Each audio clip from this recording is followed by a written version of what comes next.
Bonjour à tous, bienvenue sur cette conférence plénière dédiée à la thématique du bien vieillir avec les nouvelles technologies. Cette conférence plénière est organisée par le département de la Loire dans le cadre de son schéma directeur territorial d'aménagement du numérique. Nous sommes sur la thématique du bien vieillir avec les nouvelles technologies. Le vieillissement de la population française est un enjeu de société qui est partagé par tous, puisque d'ici 2020, il y aura un tiers de la population française qui aura plus de 60 ans. La plupart de ces personnes souhaitent rester à domicile le plus longtemps possible et les nouvelles technologies permettent du coup de répondre à ce besoin. La prise en charge des personnes âgées pèse lourd déjà sur le système de santé français.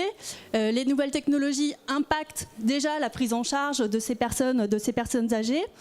On parle beaucoup de silver economy aujourd'hui, c'est un secteur qui est en plein essor, mais aujourd'hui il y a quand même un risque qu'on soit encore sur du prototypage de services et de produits et que du coup ces solutions soient dupliquées sur l'ensemble des territoires sans qu'elles prennent vraiment en compte du coup les besoins des personnes âgées. Les réponses qui seront apportées dans l'avenir viendront de toute façon de la coopération entre les acteurs des différentes filières. On va parler de décloisonnement entre acteurs sur cette conférence plénière. Et nous allons essayer de répondre à l'ensemble des interrogations qui sont liées à ces questions de croisement entre innovation technologique d'un côté et innovation sociale de l'autre. Je vais passer la parole maintenant à Madame Clotilde Robin, qui est conseillère départementale du département de la Loire, en charge des problématiques de personnes âgées en général. Je vous remercie. Bonjour à tous. Alors avant tout, je vais excuser mon collègue conseiller départemental et vice-président, Georges Ziegler, qui était présent ce matin, mais ses obligations ne lui permettaient pas malheureusement de partager cet après-midi et cette table ronde avec nous. Je sais qu'il suivra très attentivement cette conférence. Alors pour ma part, bien sûr, je suis très heureuse d'être à vos côtés aujourd'hui pour un sujet qui me tient à cœur, les nouvelles technologies au service des personnes âgées. Quelles seront dans 20 ans les conditions de vie et les besoins des personnes âgées? Comment leur autonomie s'organisera-t-elle? Aurons-nous su anticiper? Avec quels outils technologiques? C'est la vaste réflexion que nous lançons aujourd'hui.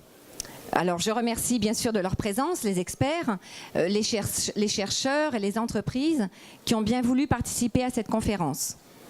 Depuis sa création il y a 50 ans, notre département s'est construit sur une volonté forte, être un département proche, solidaire et innovant. Il a su accompagner les profondes mutations de ce territoire sans attendre que le changement se fasse pour lui. Et en matière sociale, il continue d'innover comme il le fait dans d'autres domaines, la culture ou l'aménagement du territoire par exemple.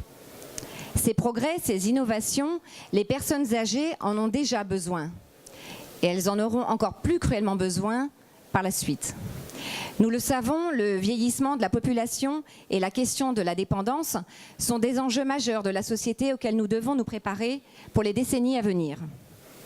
Alors que la loi relative à l'adaptation de la société du vieillissement est en cours d'application, notre département souhaite aujourd'hui réaffirmer deux principes qui lui sont chers.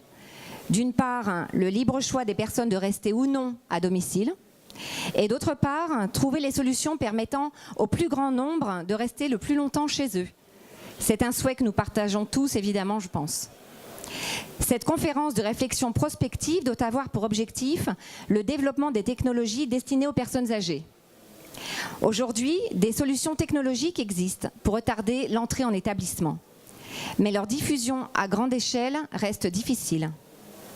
Vous le savez, et je pense que Georges Ziegler vous l'a rappelé ce matin, nous le savons tous, nous souhaitons rassembler des experts des différents horizons et des entreprises, des acteurs publics et des associations pour impulser une vraie dynamique dans le domaine.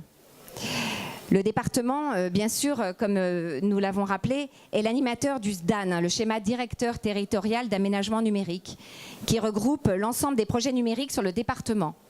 À ce titre, il coordonne l'ensemble des projets publics et privés. Donc, bien sûr, écoutez, je vous souhaite à tous une excellente après-midi, des réflexions fructueuses, et je déclare la conférence ouverte. Je vous remercie. Je vous remercie, Madame Robin. À mes côtés, du coup, cet après-midi, pour traiter ce vaste sujet de croisement entre enjeux d'innovation sociale et d'innovation technologique, j'ai le plaisir d'avoir deux spécialistes à mes côtés. Je vous remercie vivement de votre présence. Monsieur Emmanuel Montfort, donc, qui est maître de conférence à l'Université de Grenoble-Alpes et dont les travaux sont centrés sur ces questions d'appropriation des nouvelles technologies par les personnes âgées. Et Monsieur Patrick Van der Berg, qui est le directeur de la stratégie et des parcours de l'Agence régionale de santé, dont une des missions est de pouvoir réfléchir au déploiement des outils numériques pour améliorer la qualité de la prise en charge. Je vous remercie tous les deux d'être là avec nous cet après-midi à Roanne, à ce salon L'Instant numérique. Et je vais donc passer la parole à Monsieur Emmanuel Montfort, du coup, dans un premier temps, qui va nous faire un petit peu un état des lieux de cette utilisation du coup des nouvelles technologies par les personnes âgées. Vous allez nous montrer qu'il y a des freins aujourd'hui, mais qu'ils ne se situent pas forcément là où on croit. Pas que. Je vous passe la parole, Monsieur Montfort. Merci de m'avoir invité. Donc à vous parler donc de cette question qui m'intéresse ô combien. Donc on a évoqué toutes ces notions cette notion relativement populaire actuellement de silver economy. Moi je vais essayer de vous faire ce qu'on appelle nous dans notre jargon un état de l'art, c'est-à-dire de vous expliquer à peu près ce qu'on sait, notamment d'un point de vue scientifique, des usages. Donc qu'est-ce qui se passe du côté des usagers âgés, comment est-ce qu'eux perçoivent, quelles sont leurs difficultés, mais aussi finalement quelles sont les perspectives qu'on peut entrevoir aujourd'hui pour permettre à ces personnes vieillissantes, de plus en plus nombreuses, comme ça a été rappelé, pour leur permettre d'avoir accès aux nouvelles technologies. Alors je ne vais pas vous parler de toutes les technologies, ce qu'on appelle aussi les gérons technologies. Voilà, vous trouvez beaucoup de choses sur ces questions-là. Je vais me limiter à une question particulière qui est celle des technologies de l'information et de la communication. Ce qui est déjà en soi qui n'est pas une mince affaire. Alors si on prend ces technologies de l'information et de la communication, ça vous le savez très bien, donc elles impliquent finalement il y a deux grands types de bouleversements, je dirais. Elles s'appliquent de nouvelles manières de communiquer, ça on le voit un peu partout, ne serait-ce qu'avec ceux quand on saisit son téléphone portable, mais aussi des nouvelles façons d'interagir. Et par exemple, il y a un cas de figure qui est très marquant chez les personnes âgées, c'est depuis l'annonce de la future systématisation de la déclaration d'impôt en ligne. On voit que déjà il y a des inquiétudes chez un grand nombre de personnes âgées par rapport à cette nouvelle manière justement d'interagir avec l'État pour sa déclaration d'impôt. Ces nouvelles façons finalement de vivre son environnement au travers du numérique, on voit, elles impliquent des défis, de réels défis sociaux, sociétaux, des défis qui sont importants de mon point de vue de psychologue, défis importants pour que justement les personnes vieillissantes ne soient pas exclues justement de ces nouvelles technologies. Donc on parle de e-inclusion par exemple, je pense que c'est quelque chose de tout à fait important. Et dans ce contexte justement de lutte contre la fracture numérique, la question du vieillissement, elle se pose de façon tout à fait importante. Si on regarde ce qu'il en est des attitudes des personnes âgées aujourd'hui, globalement, quand on interroge des personnes âgées, ça a été fait par différents scientifiques, les personnes âgées, peut-être contrairement à ce que certains pensent, les personnes âgées ont plutôt des attitudes positives vis-à-vis des nouvelles technologies de l'information et de la communication. Donc elles ont des attitudes tout à fait positives, elles ont la volonté de les utiliser et elles ont aussi globalement la capacité de le faire. Donc je vous disais, il y a encore des stéréotypes, on le voit notamment chez des concepteurs de solutions technologiques, ils disent qu'il faut faire des aides-mémoire. Peut-être pas que. Voilà, parce que les personnes âgées, la très grande majorité des personnes âgées aujourd'hui en France sont des personnes qui n'ont pas d'incapacité particulière ou d'incapacité majeure, je dirais. Donc elles sont tout à fait aptes à utiliser des nouvelles technologies. Et on en voit finalement de plus en plus autour de nous. Pourtant, si on regarde par rapport aux personnes plus jeunes, les personnes âgées utilisent beaucoup moins les nouvelles technologies. Ça, c'est un fait. Et puis, si on regarde selon l'âge, parce que les personnes âgées, ce n'est pas un groupe uniforme en soi, eh bien, plus les personnes sont âgées et moins elles ont recours à ces nouvelles technologies de l'information et de la communication. Pourtant, ce qu'on voit également, c'est que progressivement, la part des personnes âgées qui utilisent ces nouvelles technologies est de plus en plus importante. Donc on voit qu'il y a probablement un certain nombre de limites, des contraintes chez ces personnes, mais en même temps, il y a une évolution dans les usages qui correspond à celle qu'on voit dans la population générale. Alors je vais passer mon graphique. Ces technologies de l'information et de la communication, donc on voit qu'il y a des attitudes particulières, mais ce qui est à peu près clairement établi aujourd'hui, c'est que ces technologies, eh bien, elles amènent un certain nombre de bénéfices, notamment pour les personnes âgées. On voit que des personnes âgées qui sont des usagères justement de ces technologies sont aussi des personnes qui rapportent avoir une meilleure qualité de vie et qui estiment que leur bien-être est de meilleure qualité. Ce sont aussi des personnes qui ont une meilleure autonomie. Alors on va être prudent sur les relations de cause à effet, parce que probablement que les personnes plus autonomes sont aussi celles qui ont plus de facilité à utiliser ces technologies, mais il y a probablement aussi l'effet inverse, c'est-à-dire que l'usage des technologies est un facteur qui permet d'entraîner ces fonctions cognitives, ces fonctions intellectuelles, qui permet de se sentir comme étant toujours une personne qui fait partie de la société, qui n'est pas exclue justement de ces évolutions technologiques, qui permet de se sentir aussi plus confiante en soi et qui permet d'avoir accès à de l'information sur la santé. Donc tout un tas finalement de bénéfices qui aujourd'hui sont assez bien établis. On voit aussi que ces bénéfices ne se limitent pas aux personnes âgées elles-mêmes. Ces bénéfices, on les observe de façon secondaire aussi chez les personnes qui sont amenées à accompagner les personnes âgées. C'est-à-dire que ce qu'on appelle les proches aidants, par exemple, ou les aidants professionnels, donc tout ce réseau qui vient en aide aux personnes âgées, en perte d'autonomie, eh bien, constate que ressentent une charge moins importante si leur proche qui est âgé et qui est dépendant utilise une ou plusieurs technologies de l'information et de la communication. Donc on voit qu'il y a des bénéfices sur les personnes âgées elles-mêmes, mais aussi sur tout leur entourage. Donc des choses tout à fait de très bonnes nouvelles. Les technologies, alors il faut aussi qu'on revienne sur le cœur de ce qu'est la technologie, c'est-à-dire sur aussi les bénéfices sur ce qui est lié à l'évolution de la technologie elle-même. On a quelques travaux de recherche qui sont intéressés à ces questions-là, finalement relativement peu par rapport à l'évolution des technologies telles qu'on peut les voir ici dans ce salon. Mais par exemple, c'est des chercheurs américains, des études comme souvent américaines, qui se sont intéressés à la manipulation de l'écran tactile. Et ce qui apparaît, c'est que les personnes âgées, en bonne santé, mais malgré tout donc âgées de plus de 65 ans, finalement ne produisent pas d'erreurs particulières si elles n'ont jamais utilisé d'écran tactile, et notamment sur ce qu'on fait tous là, le glisser-déposer, donc la capacité à faire glisser notamment une icône par exemple sur un écran tactile. Elles ne produisent pas plus d'erreurs, par contre elles vont être un peu plus lentes.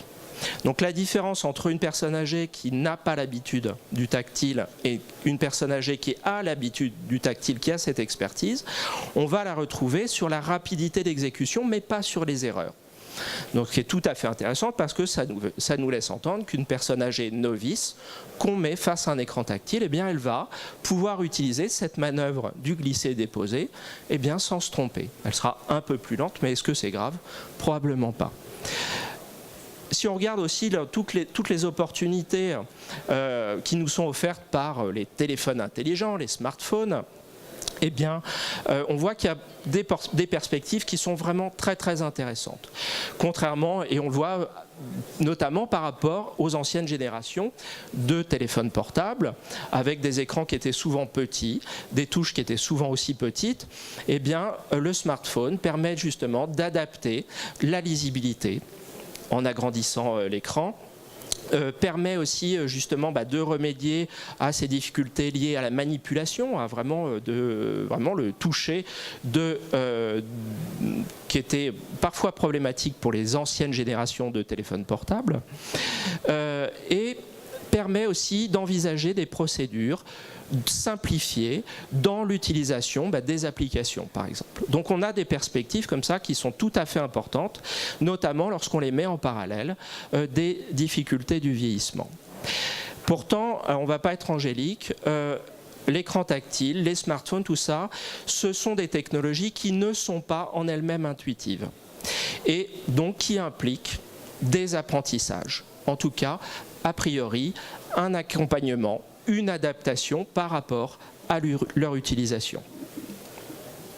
Alors je vais vous montrer, au-delà de ces aspects relativement généraux, je vais vous montrer donc une utilisation tout à fait intéressante de l'utilisation des technologies de l'information et de la communication, pas pour des personnes âgées en bonne santé, mais pour des personnes âgées souffrant de pathologies démentielles, typiquement de maladies d'Alzheimer. Et par exemple, ce cas de figure, ce qui a été utilisé, alors là c'est une utilisation, mais c'est quelque chose qui a été reproduit à plusieurs reprises, eh bien, c'est un paramétrage d'un téléphone, d'un smartphone qui permet de prendre des photos toutes les 5 minutes et puis à la fin de la semaine, eh bien, les chercheurs qui étaient à l'origine remettaient un DVD à la personne malade de façon à ce qu'elle puisse revenir sur ce qu'elle avait fait au cours de la semaine pour lui permettre de pallier un certain nombre de troubles de la mémoire. Et ce qui apparaît, c'est que cette application, donc on a bien une utilisation finalement d'une application classique, enregistrement de photos, permet à la personne âgée malade d'améliorer le fonctionnement de sa mémoire. Donc on n'est pas que dans une prothèse, ce n'est pas uniquement quelque chose qui va être là pour compenser le trouble de la mémoire, mais qui va être plutôt, dans ce cas de figure, un moyen pour la personne âgée qui a une maladie type Alzheimer, finalement de renforcer ses souvenirs qui sont un petit peu problématiques. Donc on a des perspectives comme ça, tout à fait intéressantes, et pour lesquelles on envisage aussi des gains en matière d'autonomie. Alors je vous disais, en même temps, donc on voit qu'il y a des perspectives, mais pourtant, les personnes âgées ont des difficultés. Il y a les difficultés telles qu'on les conçoit habituellement, les problèmes intellectuels, ce qu'on appelle les troubles cognitifs, typiquement des problèmes d'attention, des petits problèmes de mémoire, mais aussi des problèmes physiques, un manque de sensibilité, un ralentissement moteur. Toutes ces choses-là sont réelles. Et donc ce sont des freins dont il va falloir forcément tenir compte dans le développement et dans la proposition de solutions numériques pour les personnes âgées. Mais il existe aussi des freins beaucoup plus psychologiques. Et notamment, ce qu'on observe de façon tout à fait importante, c'est un faible sentiment d'auto-efficacité. Globalement, les personnes âgées ont tendance à se sentir moins compétentes. Je vous ai dit au début de mon exposé que les personnes âgées, globalement, ont les capacités suffisantes et nécessaires pour utiliser ces technologies. Un frein important, c'est qu'elles ne perçoivent pas qu'elles ont ces capacités. Souvent, elles ont tendance à se dévaloriser, et le fait de se dévaloriser va avoir des conséquences après, en second lieu, sur leur usage de ces technologies. Donc ça nous laisse entrevoir aussi une piste tout à fait intéressante, qui est le fait de renforcer ce sentiment d'auto-efficacité, ce sentiment de compétence par rapport aux technologies. Un autre frein est lié à la compréhension des bénéfices potentiels de ces technologies. Et souvent, les personnes âgées n'identifient pas ou peu, finalement, quels peuvent être les bénéfices qu'elles vont retrouver en utilisant ces technologies. En tout cas, elles le voient beaucoup moins que des personnes plus jeunes. Donc là aussi, on voit que probablement il y a un accompagnement, une information qui devrait être faite de façon plus généralisée sur les bénéfices justement de ces technologies pour cette population particulière. Et inversement, probablement aussi pour des concepteurs, pour des développeurs, et bien aussi une évaluation des bénéfices tels que les personnes âgées les envisagent. Et là-dessus, on n'est pas nécessairement tout à fait au clair. Et donc, on devrait interroger les personnes âgées de façon à pouvoir développer des applications, des solutions numériques qui leur correspondent. Tout ça nous laisse entrevoir que, globalement, un frein, en tout cas tout à fait important à l'utilisation des technologies de l'information et de la communication, c'est l'apprentissage, en tout cas l'accompagnement à l'utilisation de ces technologies. Et notamment, on suppose actuellement, mais on en est quand même, on n'en est pas loin d'en être sûr, on suppose que les personnes âgées ont besoin d'être accompagnées au travers d'apprentissage qui soient basés sur des évaluations fines. Évaluation fine, parce que les personnes âgées, elles ne sont pas toutes pareilles. On ne peut pas concevoir ces personnes âgées comme étant un groupe tout à fait uniforme, comme tout un chacun. Elles ont des goûts, elles ont des attentes différentes. Mais à cela s'ajoute le fait que le vieillissement est un processus très hétérogène et que certaines personnes de 80 ans vont éprouver des difficultés importantes alors que d'autres, au contraire, vont être extrêmement autonomes. Donc on a besoin de tenir compte de cette très grande diversité du vieillissement pour finalement envisager des adaptations et un accompagnement à l'utilisation des technologies. Alors, ce qui a été fait, par exemple, un exemple, donc ce sont des collègues du Québec, des universités de Montréal et de Sherbrooke, qui ont un certain nombre de programmes tout à fait intéressants et qui, par exemple, en associant des développeurs, des informaticiens, mais aussi des ergothérapeutes et des psychologues, ont conçu une application pour tablette tactile destinée à gérer leur agenda pour des malades d'Alzheimer, avec un accompagnement, un apprentissage dédié, justement pour leur permettre de s'approprier de la technologie. Et ce qui est tout à fait intéressant, au-delà du fait que ces malades d'Alzheimer arrivent à utiliser comme ça une application numérique, un peu simplifiée, c'est que les bénéfices vont au-delà de l'utilisation de l'application. Ce qu'on observe, c'est que, par exemple, chez un malade, ils ont observé que à la fin de l'apprentissage, ce malade d'Alzheimer était capable donc d'utiliser la solution sur tablette de gestion de l'agenda, mais avait spontanément appris à utiliser d'autres applications. Donc on voit que ça l'avait amené à s'intéresser, à s'approprier la technologie et puis aller vraiment au-delà. Elle était capable d'utiliser le téléphone, la fonction téléphone sur la tablette, c'est-à-dire qu'elle n'était pas restée sur la gestion du planning, elle avait vu que on peut aussi s'en servir de téléphone, et elle l'utilisait comme tel, alors que l'apprentissage ne portait pas du tout là-dessus. Et puis il y avait des bénéfices aussi sur son humeur, c'est quelqu'un chez qui on avait stabilisé des troubles de type dépression, et puis son fonctionnement intellectuel et notamment sa mémoire s'était améliorée. Donc on voit qu'on a des bénéfices importants si on accompagne des personnes âgées avec des difficultés majeures. Là on est sur des personnes qui ont des difficultés très importantes. On voit qu'on a des bénéfices qui vont bien au-delà de ce qu'on s'attendait, en tout cas en premier lieu. Parfait. Alors, du coup, quelle perspective a tout ça? Pour conclure, ce qu'on voit, c'est que ça nous laisse supposer, c'est qu'on doit envisager finalement, notamment une meilleure coopération, je pense, entre la recherche qui, par exemple, teste ces procédures d'apprentissage avec des malades d'Alzheimer, et aussi des concepteurs et des développeurs. Et puis, il faut très certainement mieux intégrer les personnes âgées dans les processus de développement de ces solutions. Alors, je vais terminer par exemple avec vraiment deux petites initiatives. On va le faire assez rapidement.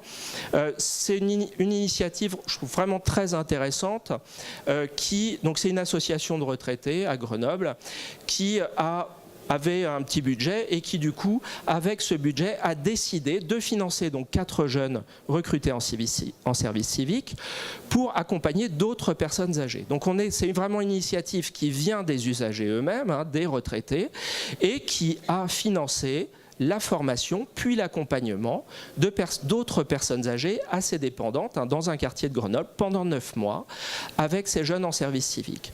Donc, je trouve que c'est vraiment intéressant parce qu'on a des besoins du coup qui correspondent à ce qu'en attendent les usagers elles-mêmes. L'accompagnement aussi, il est supervisé par ces usagers retraités.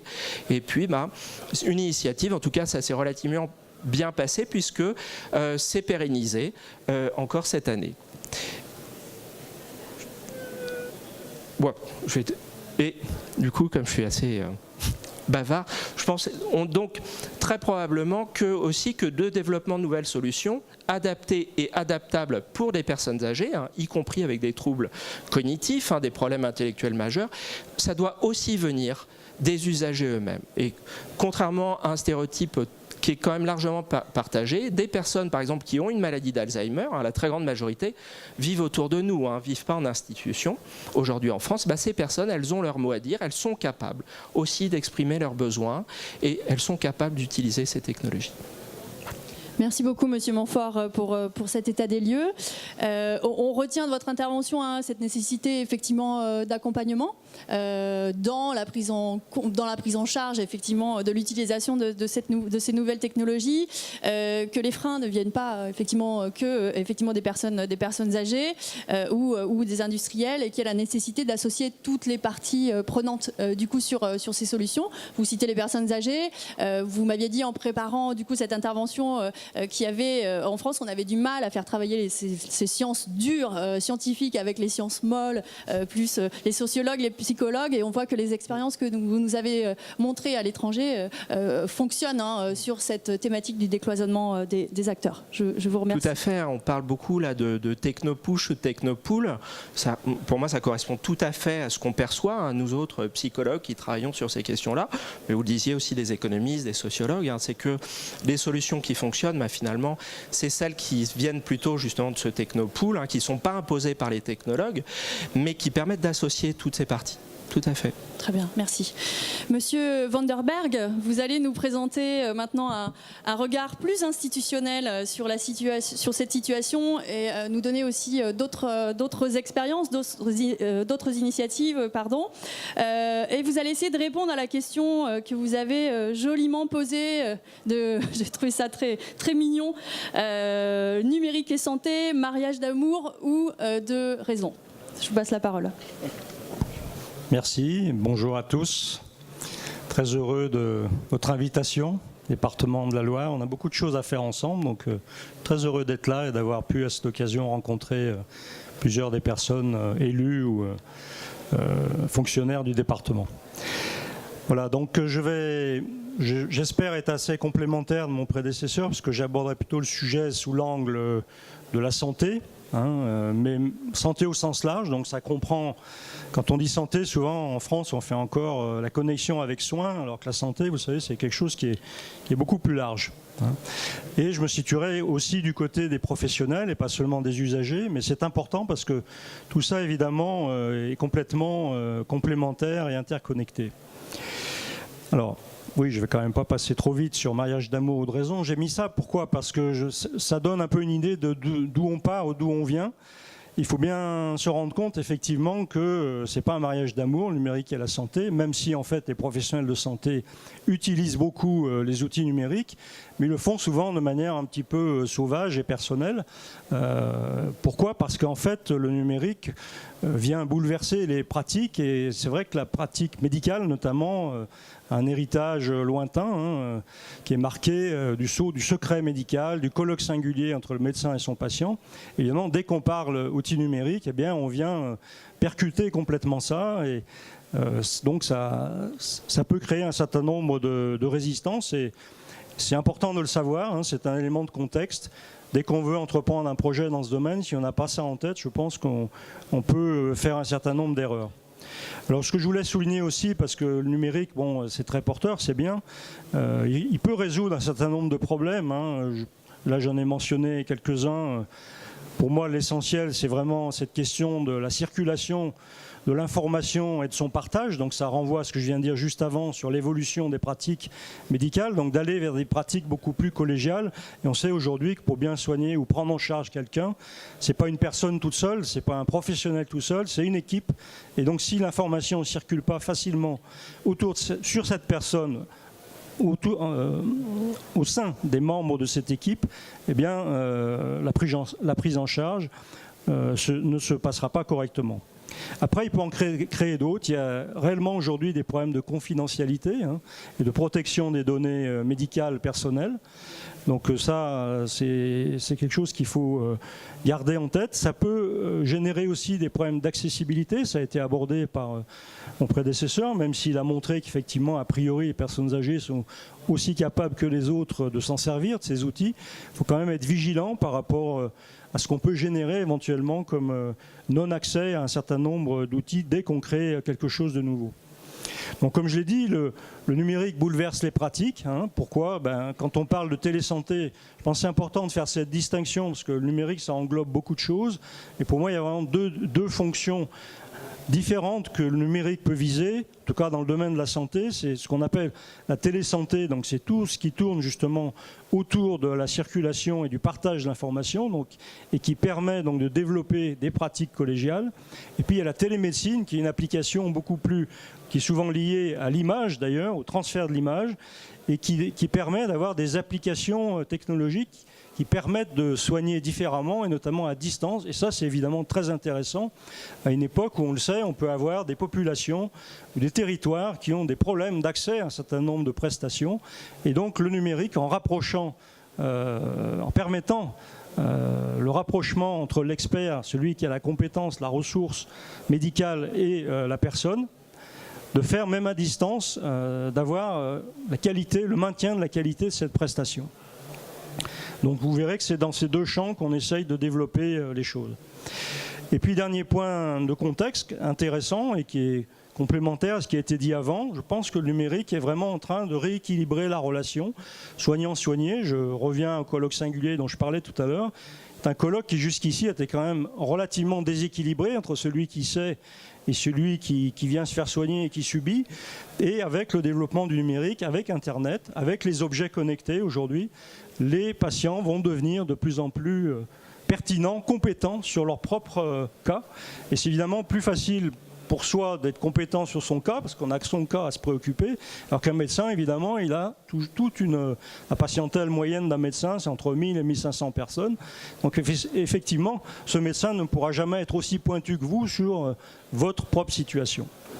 Donc ça réfère ça à la notion de patient-acteur. Patient, ce terme n'est pas très adapté, mais c'est encore celui qu'on utilise dans le monde de la santé souvent, puisqu'on veut au contraire en faire un acteur. Voilà, alors je vais vous parler maintenant de manière plus concrète d'un ensemble de projets qui rentrent dans ce projet plus générique qui s'appelle Territoire de soins numériques, qui a été lancé au niveau national il y a 2 ans environ. Il y a 18 régions qui avaient candidaté, 5 qui ont été retenues, dont à l'époque Rhône-Alpes, donc maintenant c'est Auvergne-Rhône-Alpes. Et dans ce cadre-là, on a pu expérimenter, vous allez le voir, un ensemble de projets pouvant déboucher sur des services innovants. Et ce qui est intéressant là-dedans, c'est cette notion de démarche territoriale. Ça, on ne l'avait jamais fait jusqu'à maintenant. Souvent, les projets en matière numérique visent une technique, visent une pratique médicale particulière. Et là, on est sur un champ beaucoup plus large et populationnel. Je pense que c'est ça qui est intéressant. Parce que du coup, c'est des démarches, vous allez le voir, qui sont forcément transversales. Ce qu'on a essayé de faire, ça aussi, ça rejoint ce qui a été dit précédemment. Même si l'agence est elle qui pilote ce projet, nous n'avons pas souhaité nous-mêmes conduire l'ensemble de ce projet. Et on a plutôt cherché à responsabiliser et impliquer ceux qui sont les premiers concernés en fait par ces projets et par les services sur lesquels ils peuvent déboucher. Donc je les ai listés là, les usagers bien sûr en premier lieu, mais aussi les médecins et plus largement les professionnels de santé. Il n'y a pas que les médecins, il y a tous les infirmiers, kinés, pharmaciens, etc.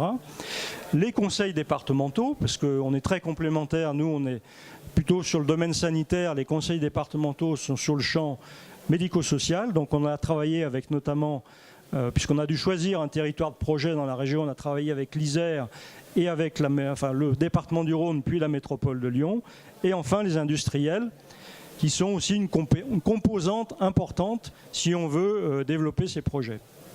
Alors je vais les passer en revue très rapidement, puisqu'on n'a pas beaucoup de temps. Je pourrais éventuellement répondre à vos questions après.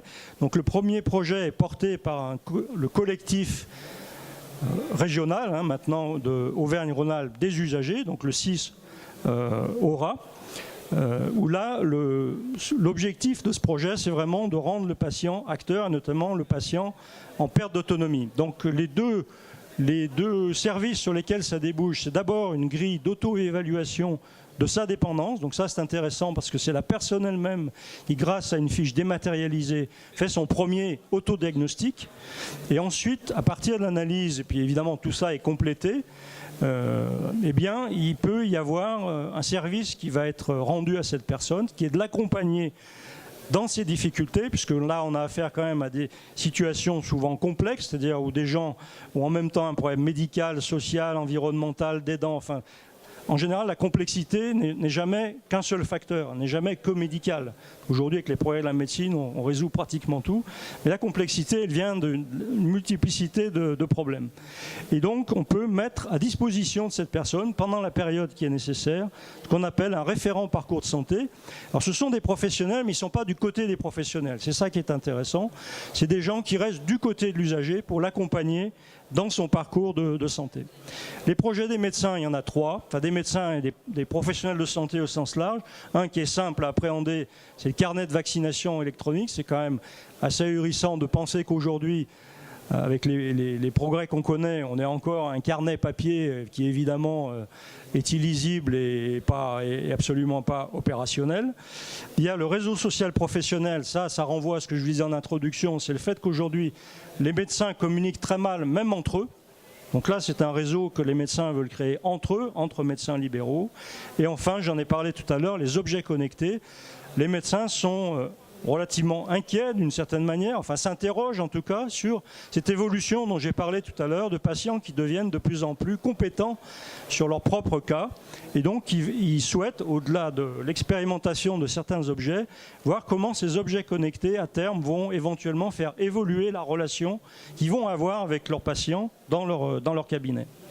Le projet des départements, donc notamment celui de l'Isère, c'est un projet très complémentaire au nôtre. Il s'agit de créer une plateforme citoyenne en fait pour les citoyens du département, qui ne va pas concerner d'ailleurs que la santé, qui va concerner tous les services, les secteurs d'action publique que comprend un département. Mais dans le domaine de la santé, l'idée, c'est grâce au numérique de fournir un bouquet de services à ces personnes donc, qui sont en domicile, qui peuvent commencer à rencontrer un problème de dépendance et donc d'essayer d'apporter, en fonction de chaque situation, une réponse qui, dans certains cas, va être relativement simple, comme un service d'aide à domicile, par exemple, et dans d'autres cas, va être beaucoup plus compliqué, puisque ça peut, y compris, concerner des patients chroniques lourds, puisque aujourd'hui, grâce à la télésurveillance, on peut maintenir à domicile des insuffisants cardiaques, des gens qui ont un gros problème d'insuffisance rénale, et on peut les suivre à distance grâce à la télésurveillance. Le projet des industriels, il y en a 3. Donc là, l'idée, c'était d'associer des petites entreprises, des start-up qui souvent ont des idées très intéressantes mais n'arrivent pas à accéder au marché. Et donc 3 étaient retenus. Il y a eu un appel à projet, évidemment. Beaucoup ont candidaté. 3 ont été retenus. Le projet Corinne, donc c'est un projet qui permet d'éviter à des patients en EHPAD d'éventuellement être transférés pour qu'on puisse leur faire les analyses qui sont nécessaires. Et là, on peut, là, grâce à un objet connecté, mesurer le taux de coagulation. L'INR, c'est ça, c'est le taux de coagulation. Il peut être transmis en temps réel au laboratoire et donc on peut ajuster également en temps réel la prescription dans l'EHPAD en fonction de la mesure qui est faite du taux de coagulation. Donc vous voyez, je ne vous explique pas les effets bénéfiques, vous les constatez vous-même. Adèle patient, donc ça c'est plutôt une aide aux professionnels, c'est la possibilité sur une tablette d'avoir le dossier complet de la personne lorsque le professionnel intervient au domicile. Donc là on est sur la question justement de la circulation de l'information et de pouvoir intervenir à domicile en ayant tous les éléments du dossier de manière simple et rapide.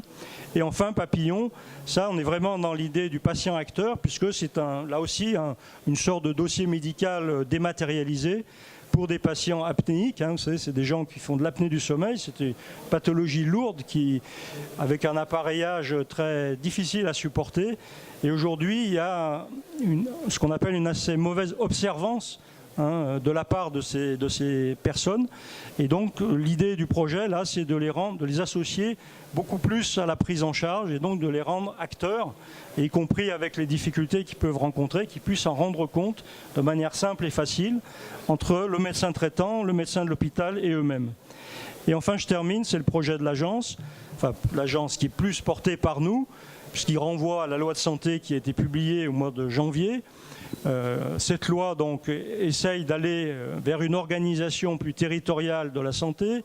Elle fait le constat qu'aujourd'hui, on a un assez bon système de santé en France, mais en fait, il y a des ruptures dans les parcours des personnes, notamment lorsque les personnes rencontrent des situations complexes que j'expliquais tout à l'heure, c'est-à-dire des problèmes médicaux, mais en même temps sociaux, médico-sociaux, environnementaux, des problèmes des dents. Et dans ces situations-là, on le sait, souvent le médecin traitant n'est pas en capacité de répondre, il ne sait pas comment faire face à la situation, et dans la plupart des cas, ça se termine par une hospitalisation. L'hospitalisation coûte cher à la société, et elle ne répond pas de manière satisfaisante aux attentes de la personne. Donc l'objectif de ce projet, c'est de mettre en place une plateforme qui va permettre d'abord au médecin traitant, lorsqu'il est en difficulté, de trouver une ressource qui va l'aider, le soutenir pour apporter la bonne réponse. Et deuxièmement, c'est un outil numérique qui va permettre donc d'échanger facilement l'information au niveau de l'équipe de prise en charge à partir du moment où elle aura été habilitée évidemment par la personne. Et ce qui est important là-dedans, c'est que dans cette équipe, il y a des gens du secteur du soin, mais il y a aussi des gens du secteur médico-social. Et ça, c'est vraiment une avancée extrêmement importante. On n'en est qu'au tout début, et je peux vous dire qu'il y a des fortes résistantes pour savoir qui peut accéder à quoi. Et c'est vrai qu'un professionnel médico-social n'a pas forcément besoin d'accéder à l'ensemble des données médicales. Mais en même temps, s'il n'a pas un minimum d'informations là-dessus, il ne pourra pas non plus prendre en charge correctement la personne. Et réciproquement, les soignants, s'ils n'ont pas un minimum d'informations sur la situation environnementale de la personne, ça va être difficile aussi.